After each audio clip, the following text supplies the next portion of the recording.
الحمد للہ رب العالمین۔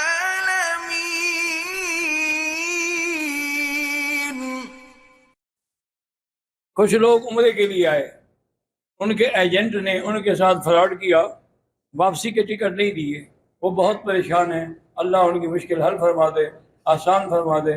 انت القادر علی ذلک، انت المیسر لکل یسیر۔ مسمی غلام نبی آغانی من علم فی ظہری اللہ مشفع شفاء کامل وصیۃ آجرہ۔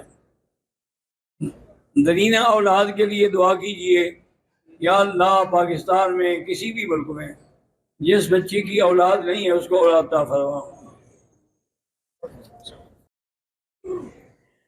پچھلے چند سالوں سے تمام جو کام کرتا ہوں، کاروبار کرتا ہوں، نقصان ہوتا ہے۔ ایک تو بسم اللہ الرحمن الرحیم کی تسبیح پڑھا کریں روزانہ ایک، اور دوسرا ہر کام کے کرتے ہوئے حسبنا اللہ و نعم الوکیل۔ جتنے دن وہ بہن کے حصے کے گھر میں رہیں گے تو کیا 3 بھائی کو ایک اس کا کرایہ بھی دینا ہوگا؟ گھر تو بہن کے حصے میں آیا ہے، اگر بہن نہ لے، اس کی مرضی کا لینا چاہے لے سکتی ہے۔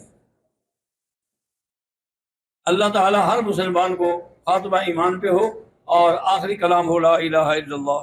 بچوں کے امتحان ہے تو اللہ بچوں کو کامیاب کرے۔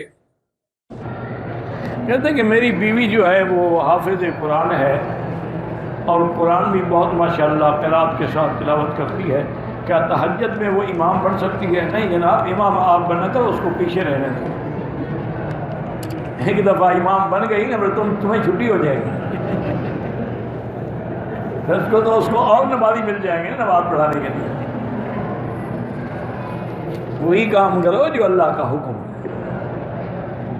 اس کی تو آواز پہ پڑتا ہے، اسی لیے عورت اذان نہیں دے سکتی، عورت امام نہیں بن سکتی، عورت اونچی آواز سے قرآن بھی نہیں پڑھ سکتی، کیونکہ اس کی آواز غیر آدمی نہ سنے، اس پہ پردہ ہے۔ محمد شیخ صاحب کہتے ہیں کہ قرآن کے مطابق رسول خدا صلی اللہ علیہ وسلم زندہ ہیں، تمام انبیاء زندہ ہیں، جتنے بھی اللہ کے نبی فوت ہو گئے ہیں سب زندہ ہیں۔ والدین کے جائیداد میں جو بیٹوں کا حصہ ہے، اگر وہ بھائی دیر سے دے دیں تو کیا گناہ گار ہوں گے؟ جو جس کا حق ہے اس کو جلدی دینا چاہیے، نہ کہ دیر کی جائے۔ اسی لیے حدیث میں آتا ہے کہ مزدور کو مزدوری دو کہ اس کا پسینہ نہ سوکھے، پسینہ خشک ہونے سے بھی پہلے ادا کر دو۔ غیرہ بادشاہ ولد بھائی مدینہ میں مہر علی شاہ کی طرف سے اللہ ان کو جنت نصیب فرمائے۔ جب مدینہ میں ہیں تو انشاءاللہ جنت ہی ہے جنت۔ میرا نام اسامہ شوال ہے، میری شادی کو 1 سال ہو گیا ہے، اولاد نہیں ہے، اللہ عطا فرمائیں گے، مایوس نہ ہوں۔ میرا نام عرفان جیلانی ہے، میں آپ کے لیے دعا کرتا ہوں، آپ میرے لیے دعا کیا کریں۔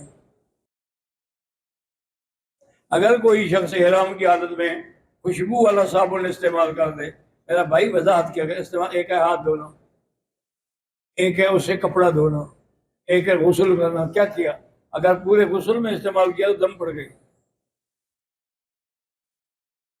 میرے بہت ہی عزیز بھائی سمیع صاحب کی والدہ عرصہ 3 ماہ سے کوما میں ہیں، اللہ شفا عطا فرمائے۔ ہمارے بہت ہی پیارے بھائی حاجی جمیل صاحب کی دائیں ٹانگ میں کافی عرصے سے درد ہے، اللہ شفا عطا فرمائے۔